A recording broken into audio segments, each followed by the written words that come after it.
Hello everyone, and welcome to Storytime with Angelique Reder. I'm going to be your narrator today, and I'll be reading from The Most Haunted House in England. Now, this is from a collector's library of the unknown. My mother owned these. She had 5 or 6 of these books. I can't recall. Some are packed, I think. But it's a good read.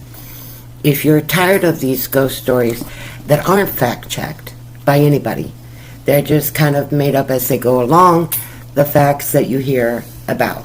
Well, this is a story from an actual investigator and the people who investigated the haunting at this house in England. And the house used to be a monastery. It had a terrible tragedy, and the evidence of the existing energy from it is still there, and it's prevalent. And it's so prevalent that it reaches across the border of death into life. So I thought you might enjoy this kind of story, because I noticed there are a lot of ghost stories out there. And this one is incredible. It's fascinating. And as I progress through the book, I will show you whatever images I see in the book. It's written by Harry Price. It was first published, I think, in 1929 as non-fictional. And then again, it was republished in 1990 and also listed into the Library of Congress because it's factual. It's not a fictional story. That is something I really would like to impress upon you. So before we get into this, we have to do the plug. I love everybody and I'm sorry, but like, comment, share, and most of all, subscribe. Angel Reder 9064 at youtube.com. Okay, enough of that. Let's get to this wonderful story, because I'm telling you, it picks up quickly. All right. Chapter 1, Luncheon Interlude. On Tuesday, June 11th, 1929, I was having lunch at a friend's house in South Kensington when his telephone bell rang. We had reached the coffee stage, and I remember we were discussing why poltergeists, in spite of their mischievous and annoying tricks, never appear to harm anyone. They were merely playful and troublesome.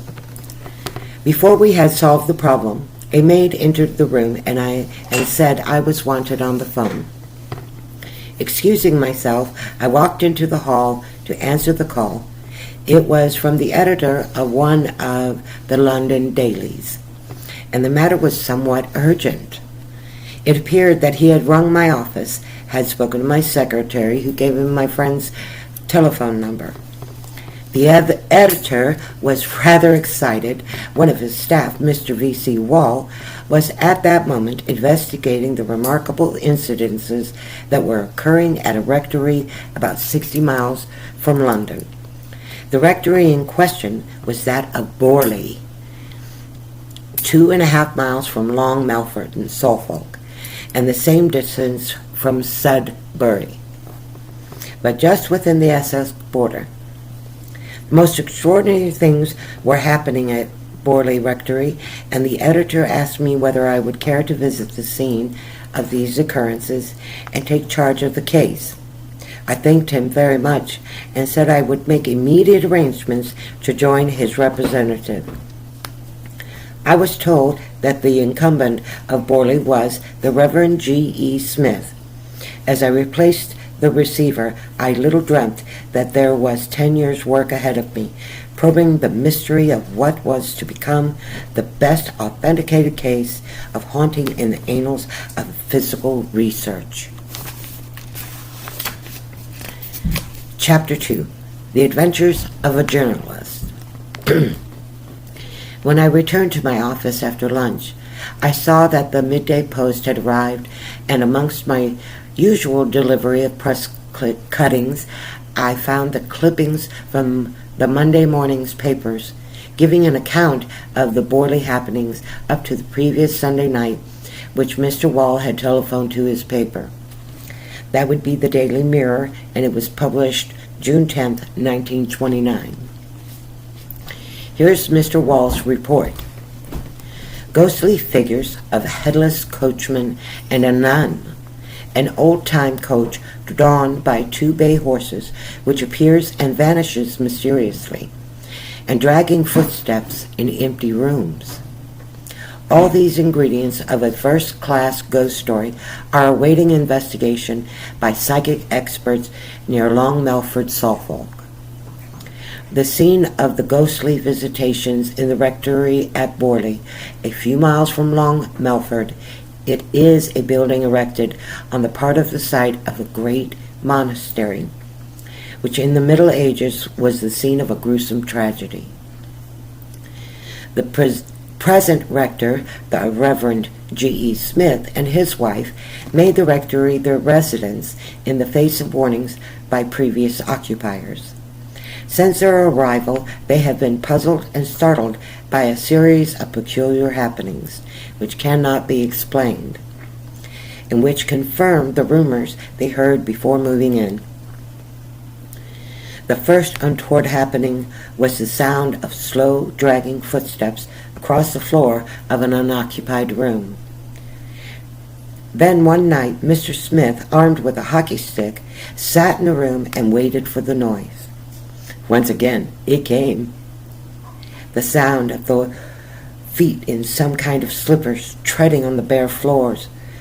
Mr. Smith lashed out with his stick at the spot where the footsteps seemed to be, but the stick whistled through the empty air and the steps continued across the room. Then a servant girl, brought from London, suddenly gave notice after 2 days, declaring emphatically that she had seen a nun walking in the wood at the back of the house. Finally comes the remarkable story of an old-fashioned coach seen twice on the lawn by a servant, which remained in sight long enough for the girl to distinguish the brown color of the horses. This same servant also declares that she has seen a nun leaning over a gate near the house. The villagers dread the neighborhood of the rectory after dark and will not pass. Peculiarly enough, all the visitations coincide with the details of a tragedy which, according to legend, occurred at the monastery which once stood on this spot.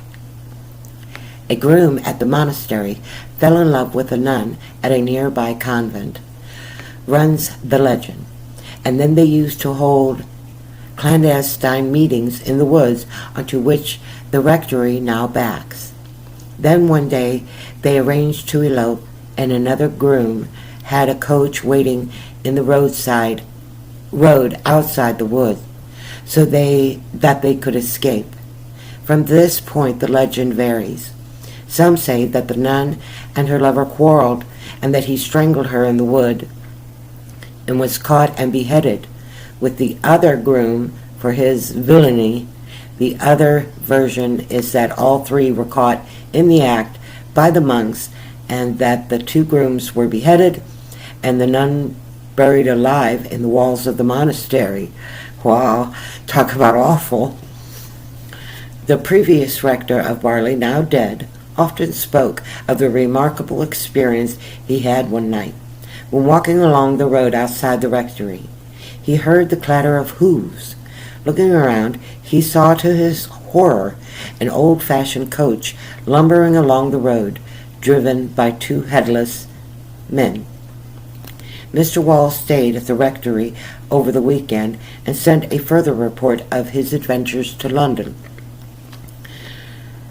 With a photographer, I have completed a vigil of several hours in the haunted wood at the back of Borely Rectory, a few miles from Long Melford. This wood and the whole neighborhood of the rectory is supposed to be haunted by the ghosts of a groom and a nun who were tempted to elope one night, several hundred years ago, but were apparently caught in the act. Although we saw only one of the manifestations, which have, according to residents, occurred frequently in recent years, This by itself was peculiar enough. It was the appearance of a mysterious light in a disused wing of the building, an appearance which simply cannot be explained. Because of an investigation of the deserted wing, it was ascertained that there was no light inside, although the watchers outside could still see it shining through a window. When we saw the mysterious light shining through the trees, we suggested that somebody should go into the empty wing and place a light in another window, for the sake of comparison.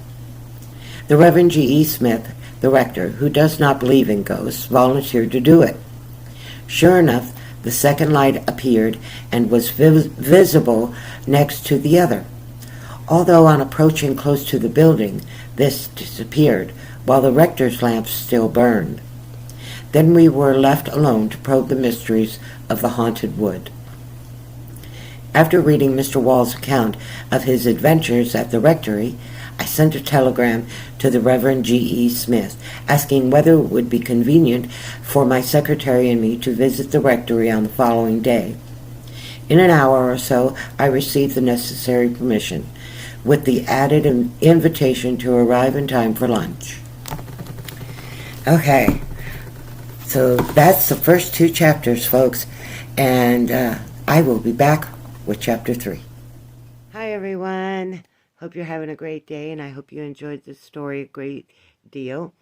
When I came across that collection of my mother's books, I just couldn't stop reading them. And even though the language is a little bit old-fashioned, and with my teeth problems, a little more difficult to transcribe clearly, I think I'm doing okay. So I hope you guys like it. And if you want to hear more of the chapters, let me know. I got that whole book I can read. So just let me know in the comments. Tell me what you think of the storyline. What do you think about the legend? I'd like to hear that.